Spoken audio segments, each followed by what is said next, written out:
मंदिर कौन बनाएंगे। मंदिर केवल वोटरों को खुश करने के लिए नहीं बनाएंगे, ये मंदिर उत्स बनेगा, उद्गम बनेगा परम वैभव संपन्न हिंदू राष्ट्र भारत का।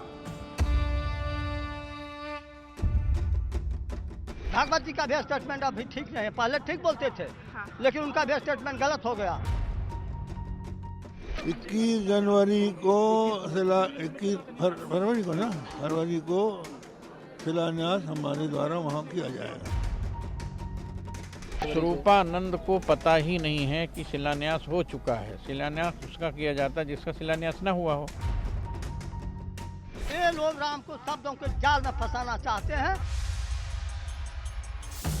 भक्तों के प्रभु श्री राम। जय श्री राम, जय श्री राम, जय जय श्री राम, जय जय श्री राम।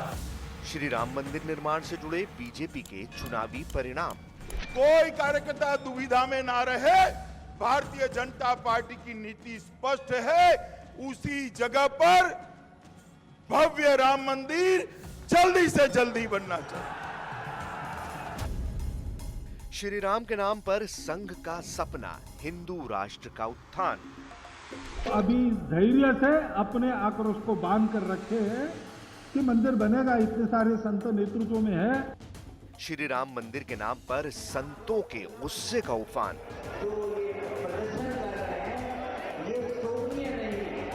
श्री राम मंदिर निर्माण पर सुनवाई सुप्रीम कोर्ट के लिए सिर्फ एक काम। देश की जनता की अपेक्षा अवश्य है कि राम जन्मभूमि के केस का निष्पादन जल्द से जल्द हो। इन्हीं सब के बीच फंसा है राम का परम धाम।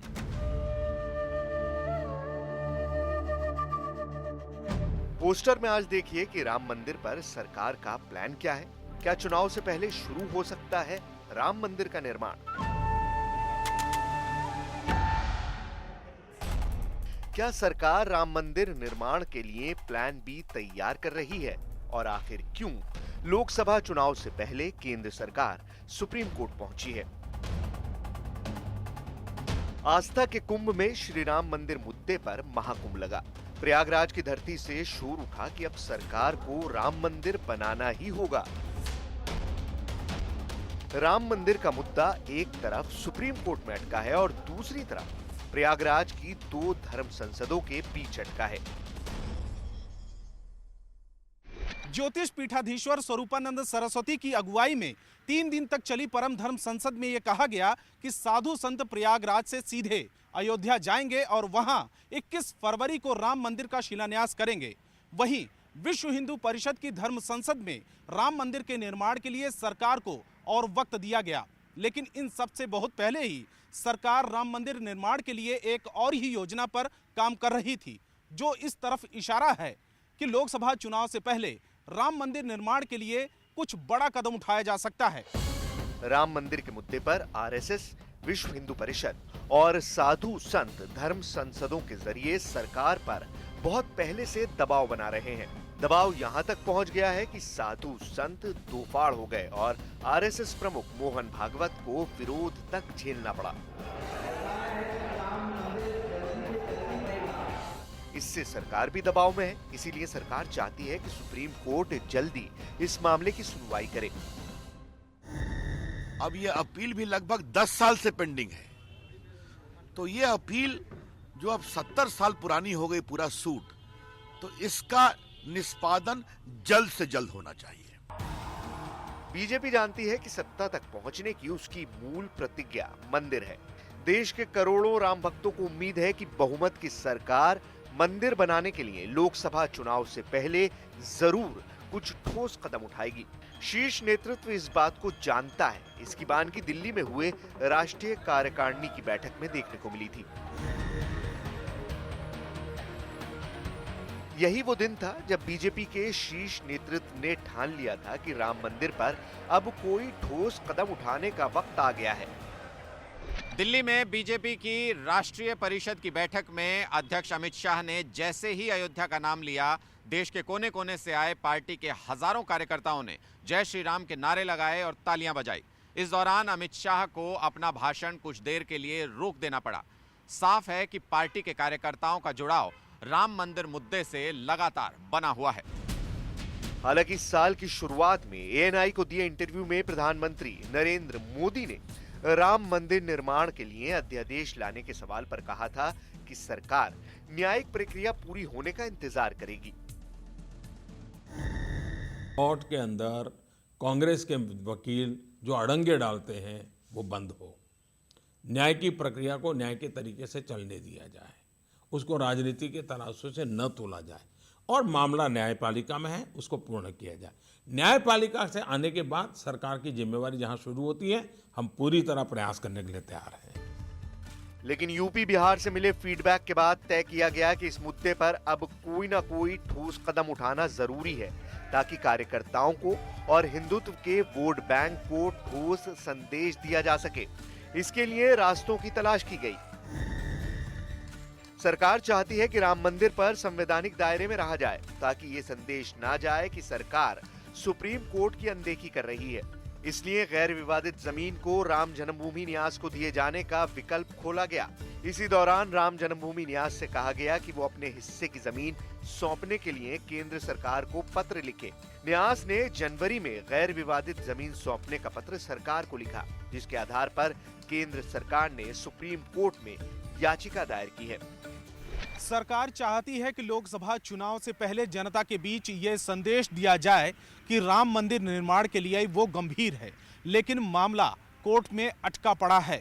ये तो नहीं कहा जा सकता कि विवादित जमीन पर कोर्ट का फैसला कब आएगा, लेकिन राम जन्मभूमि न्यास को जमीन दिलाने के लिए सरकार ने दूसरा हल निकाला है।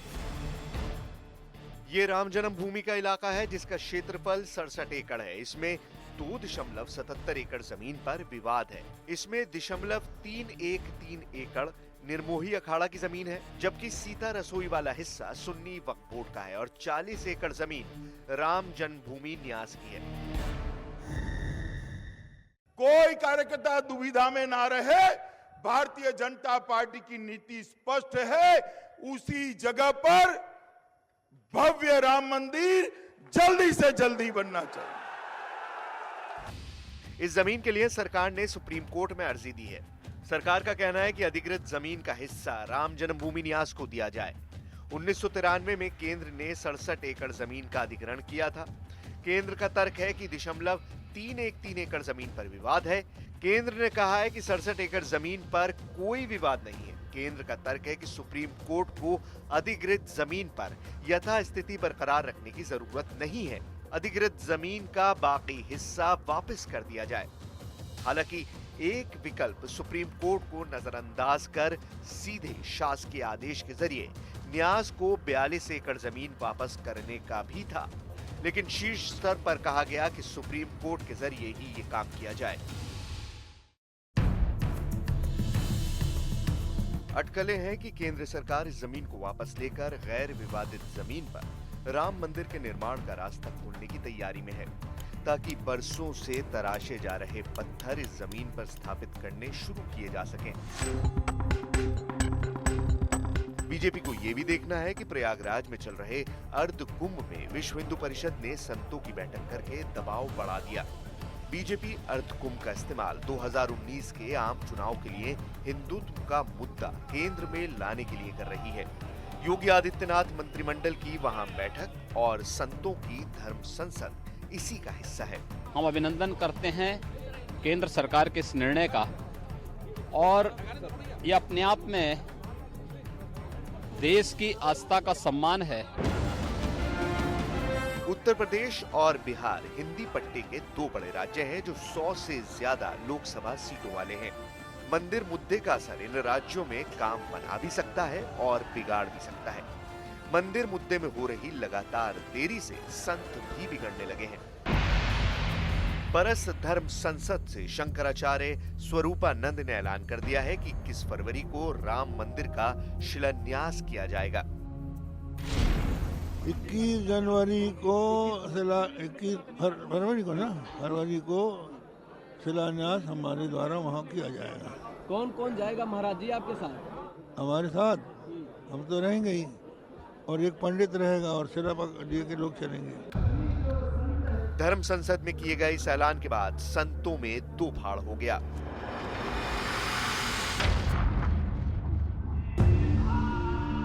परम धर्म संसद और अखिल भारतीय अखाड़ा परिषद ने ऐलान कर दिया कि बीजेपी इस मुद्दे पर सिर्फ वोट बटोर रही है और राम मंदिर बनाने के लिए गंभीर नहीं है।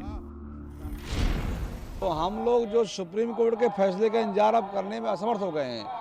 अब या तो राम मंदिर बने वहाँ, तो पूज्य शंकराचार्य जी ने ये निर्णय लिया तो अच्छी है और पूरा समर्थन करते हैं। हम लोग भी 4 मार्च के बाद, कुंभ के बाद जाने का निर्णय कर रहे हैं।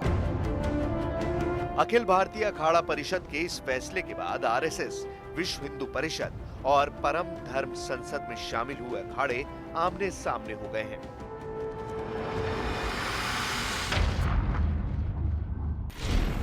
धर्माचार्य को बोलना चाहिए, शांति के पाठ पढ़ाना चाहिए, शांति की व्यवस्था के कानून को मानने के लिए आज सभी को राय देना चाहिए, न कि उत्तेजना वाली भाषा कर करके कि हम जाएंगे बनाएंगे। लोग चाहते हैं कि किसी तरह से मोदी जी को डिस्टर्ब करे, योगी जी के डिस्टर्ब करे।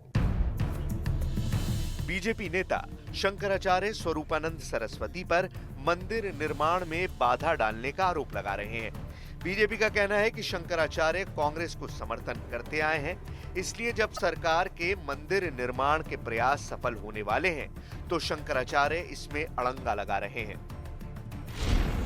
शंकराचार्य जी को जो आज मांग कर रहे हैं, उस समय जैसे सरकार बनी तो मांग करनी चाहिए थी कि प्रधानमंत्री जी हमारी मांग है मंदिर का निर्माण कराइए, आप आए हो, तब से क्यों मांग नहीं की? प्रोपगंडा 2019 का माहौल बिगाड़ने के लिए कर रहे हैं।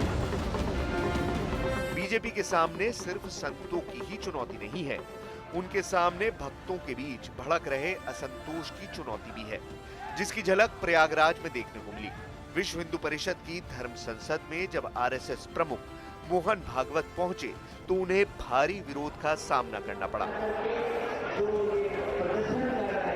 धर्म संसद में मौजूद लोगों ने उनके खिलाफ नारेबाजी की और मंदिर निर्माण की तारीफ पूछी। सरकार के मंत्री आजकल जहां भी जा रहे हैं, उन पर राम मंदिर निर्माण का दबाव बढ़ाया जा रहा है। पश्चिम बंगाल के अलीपुर द्वार में गृह मंत्री राजनाथ सिंह ममता सरकार पर हमला बोलने पहुंचे। एक किताब थी, उस किताब में रामधेनु लिखा हुआ था, तो यहाँ की सरकार ने कहा अरे इसमें राम का नाम लिखा है। राम की आप पूजा करते हैं कि नहीं करते, मैं पूछना चाहता हूं। बहनों भाइयों, क्या किसी सरकार को राम के नाम से नफरत हो सकती है? राजनाथ सिंह के भाषण के दौरान जय श्री राम के नारे बुलंद होने लगे। ये नारे जनता की उम्मीदों के हैं। ये वो राम भक्त हैं जो चाहते हैं कि केंद्र सरकार को जल्दी ही राम मंदिर निर्माण का रास्ता साफ करना चाहिए। फिलहाल अयोध्या में राम मंदिर निर्माण के लिए बीजेपी के नेतृत्व वाली केंद्र सरकार को अभयदान मिल गया है। वीएचपी के शिविर में शुक्रवार को धर्म संसद के अंतिम दिन आरएसएस, बीएचपी और संतों ने सरकार को इसके लिए 6 महीने का वक्त दे दिया है। मंदिर कौन बनाएंगे? और मंदिर केवल वोटरों को खुश करने के लिए नहीं बनाएंगे, तो ये मंदिर उत्सव बनेगा, उद्गम बनेगा परम वैभव संपन्न हिंदू राष्ट्र भारत का। नाराजगी के बीच मिला यह अभयदान बीजेपी के लिए बड़ी राहत साबित हो सकता है। धर्म संसद ने सुप्रीम कोर्ट में गैर विवादित जमीन श्री राम जन्मभूमि न्यास को सौंपने की अर्जी दाखिल करने को सही कदम बताया। धर्म संसद में सरकार को एक और मौका देने का प्रस्ताव पारित किया गया। धर्म संसद में कहा गया कि सुप्रीम कोर्ट इस मामले में जल्दी फैसला दे। मंच से ऐलान किया गया कि राम मंदिर उसी स्थान पर पहले वाले मॉडल जैसा बनाया जाएगा।